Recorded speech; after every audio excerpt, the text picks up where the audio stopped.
राधे राधे, हरे कृष्ण। आप सभी श्रद्धालु भक्तों को विजय एकादशी एवं कुंभ संक्रांति की कोटि कोटि शुभकामनाएं।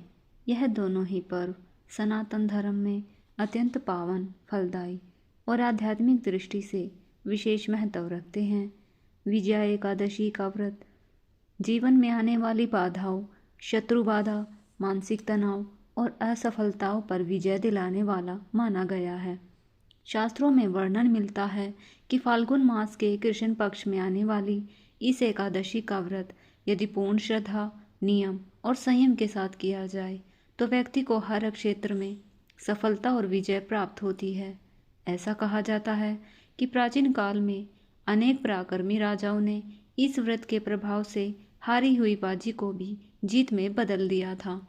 यही कारण है कि इसे विजया एकादशी कहा गया है। एकादशी का दिन भगवान श्री हरि विष्णु को समर्पित होता है। इस दिन भगवान विष्णु की आराधना करने से जीवन के समस्त कष्ट, विघ्न और संकट दूर हो जाते हैं। जो व्यक्ति सच्चे मन से इस व्रत को करता है, उसके शत्रु स्वयं कमजोर पड़ने लगते हैं और रुके हुए कार्य बनने लगते हैं। वहीं दूसरी ओर कुंभ संक्रांति का दिन सूर्य नारायण भगवान को समर्पित होता है।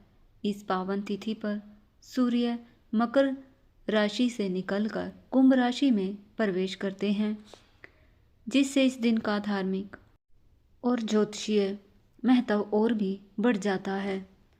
कुंभ संक्रांति के दिन किया गया स्नान, दान और पुण्य कर्म जीवन भर शुभ फल प्रदान करता है। कुंभ संक्रांति के दिन प्रातःकाल पवित्र नदियों, सरोवरों या घर पर ही स्वच्छ जल से स्नान करना अत्यंत पुण्यदायी माना गया है। स्नान के पश्चात सूर्य नारायण को अर्घ्य देना चाहिए और अपने सामर्थ्य के अनुसार दान दक्षिणा अवश्य करें। इस दिन पितरों की शांति और आशीर्वाद के लिए जल में काले तिल मिलाकर तर्पण करना विशेष फलदायी माना गया है। अब बात करते हैं वर्ष 2026 की विजया एकादशी और कुंभ संक्रांति की तिथियों एवं शुभ मुहूर्तों की। इस वर्ष एकादशी तिथि की शुरुआत 12 फरवरी 2026 गुरुवार को दोपहर 12:23 से होगी और इसका समापन 13 फरवरी 2026 शुक्रवार को दोपहर 2:26 पर होगी। उदय तिथि के अनुसार इस बार विजया एकादशी का व्रत 13 फरवरी शुक्रवार को रखा जाएगा।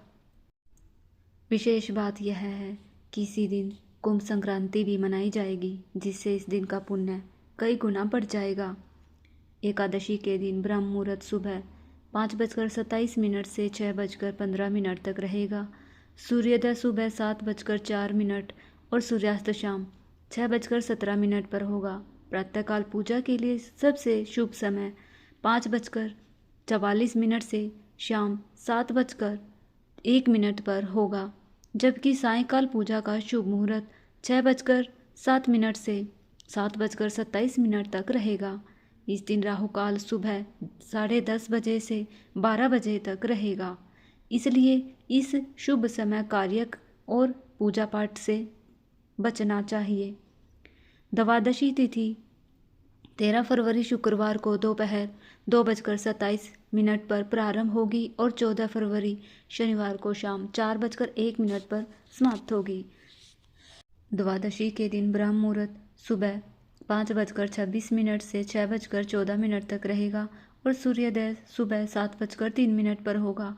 इसी दिन सुबह 3:24 से सिद्धि योग प्रारंभ हो जाएगा और अत्यंत शुभ और फलदायी माना गया है। हरिवासर काल जो द्वादशी तिथि लगते ही प्रारंभ होता है, इस बार शुक्रवार रात 9 बजे तक रहेगा। एकादशी व्रत का पारण 14 फरवरी 2026 शनिवार को सुबह 7 बजे से 9:14 के बीच करना श्रेष्ठ रहेगा। इस समय के भीतर पारण करने से व्रत का पूर्ण फल प्राप्त होता है। चूँकि इस बार 13 फरवरी को कुंभ संक्रांति भी है, इसलिए इस दिन पुण्य काल और महापुण्य काल का विशेष महत्व रहेगा। कुंभ संक्रांति का पुण्य काल सुबह 7:01 से दोपहर 12:35 तक रहेगा, जबकि कुल अवधि लगभग 5 घंटे 34 मिनट तक होगी। वहीं महापुण्य काल 7:01 से 8:53 तक रहेगा, जिसकी अवधि लगभग 1 घंटा 51 मिनट होगी। इस समय में किया गया दान, स्नान और जप विशेष फल प्रदान करता है। इस पावन दिन भूलकर भी तामसिक भोजन का सेवन या स्पर्श ना करे, बाल और नाखून ना काटे, क्रोध और नकारात्मकता और अहंकार से दूर रहे। अपनी सामर्थ्य के अनुसार किसी योग्य व्यक्ति, ब्राह्मण, गरीब या जरूरतमंद को दान दक्षिणा अवश्य दे। ऐसा करने से सूर्य नारायण और भगवान श्री हरि विष्णु दोनों की विशेष कृपा प्राप्त होती है। जीवन में सुख, समृद्धि और विजय का वास होता है। भक्तों, यही थी विजया एकादशी एवं कुंभ संक्रांति 2026 से जुड़ी विस्तृत और महत्वपूर्ण जानकारी। यदि आपको यह जानकारी अच्छी लगी हो तो वीडियो को लाइक अवश्य करें। कमेंट बॉक्स में राधे राधे लिखकर अपनी श्रद्धा प्रकट करें। जय श्री हरि।